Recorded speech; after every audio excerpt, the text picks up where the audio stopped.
చంద్రబాబు నాయుడు గారు మొట్టమొదటిసారిగా వారు ప్రమాణ స్వీకారం చేసిన తర్వాత నిన్న ఉత్తరాంధ్ర పర్యటనకు విచ్చేసినటువంటి సందర్భంలో వారు చేసినటువంటి కొన్ని వ్యాఖ్యలు, అలాగే ఉత్తరాంధ్ర మీద వారికి ప్రేమ ఉన్నట్టుగా ఆయన 45 సంవత్సరాల రాజకీయ జీవితంలో 4వసారి ముఖ్యమంత్రిగా బాధ్యతలు చేపట్టిన తర్వాత కూడా గతంలో ఏమీ చేయనటువంటి వ్యక్తి వచ్చి ఇప్పుడు మళ్ళీ ఈ ప్రాంత ప్రజల మీద సవత్తల్లి ప్రేమ చూపించేటువంటి ప్రయత్నం చేసినట్టుగా కనబడింది. సహజంగా ఏ ముఖ్యమంత్రి అయినా గతంలో పనిచేసినటువంటి సందర్భంలో చేపట్టినటువంటి కార్యక్రమాల గురించో లేదా ఈ ప్రాంతం మీద, ఎందుకంటే ఉమ్మడి రాష్ట్రానికి ఆయన 9 సంవత్సరాలు ముఖ్యమంత్రిగా, తర్వాత రాష్ట్ర విభజన జరిగిన తర్వాత మొట్టమొదటిసారిగా ఆయనకి రాష్ట్ర ప్రజలు అవకాశం ఇచ్చారు. ఆ 5 సంవత్సరాలు కూడా కేవలం ఒక ప్రాంతం మీద, ఒక ప్రాంతం గురించి, ఆ ప్రాంతంలో ఆయన చేపడుతున్నటువంటి, ఆయన పార్టీకి సంబంధించినటువంటి పెద్దలు చేపట్టినటువంటి కొన్ని కార్యక్రమాల గురించి తపన పడినటువంటి కార్యక్రమాలు మనం చూసాం. సరే, ఏదేమైనప్పటికీ వారు ముఖ్యమంత్రిగా తొలిసారి ఉత్తరాంధ్ర వచ్చినప్పుడు భవిష్యత్ కార్యక్రమాలు ఏంటి అనేటువంటివి చెప్పాల్సినటువంటి బాధ్యత, రానటువంటి కాలంలో ఈ ప్రాంతానికి ఏం చేస్తాం అనేటువంటిది చెప్పాల్సినటువంటి బాధ్యత సహజంగా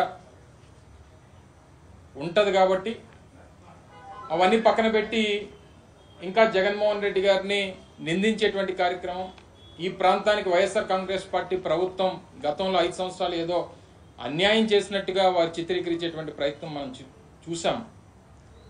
ముఖ్యంగా అందులో Bhogapuram international airport, Bhogapuram international ఎయిర్పోర్ట్కి సంబంధించి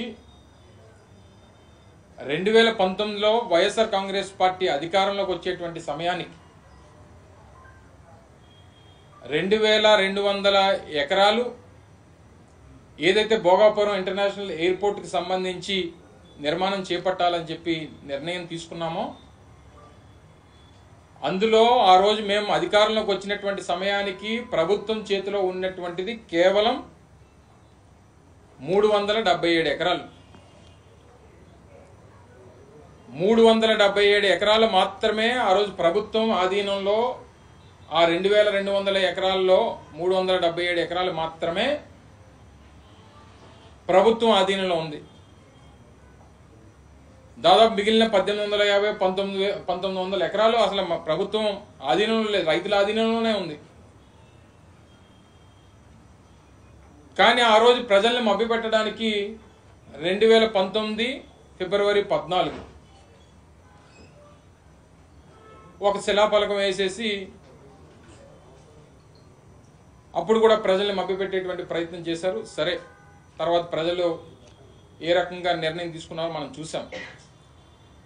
ఇప్పటికి కూడా ఆయన చేసినటువంటి కార్యక్రమంగానే దాన్ని చిత్రీకరించడం అనేటువంటిది చాలా ఆశ్చర్యానికి గురి చేసింది. ఎందుకంటే గత సంవత్సరం మే 3వ తారీఖున అనుకుంటా భోగాపురం ఇంటర్నేషనల్ ఎయిర్పోర్ట్కి సంబంధించి ఆ రోజు ముఖ్యమంత్రిగా ఉన్నటువంటి జగన్మోహన్ రెడ్డి గారు, దానికి సంబంధించినటువంటి I&I మినిస్టర్గా ఉన్నటువంటి నేను కానీ, లేదా కేంద్ర మంత్రివర్యులుగా ఉన్నటువంటి పెద్దలు జ్యోతిరాదిత్య సింధియా గారు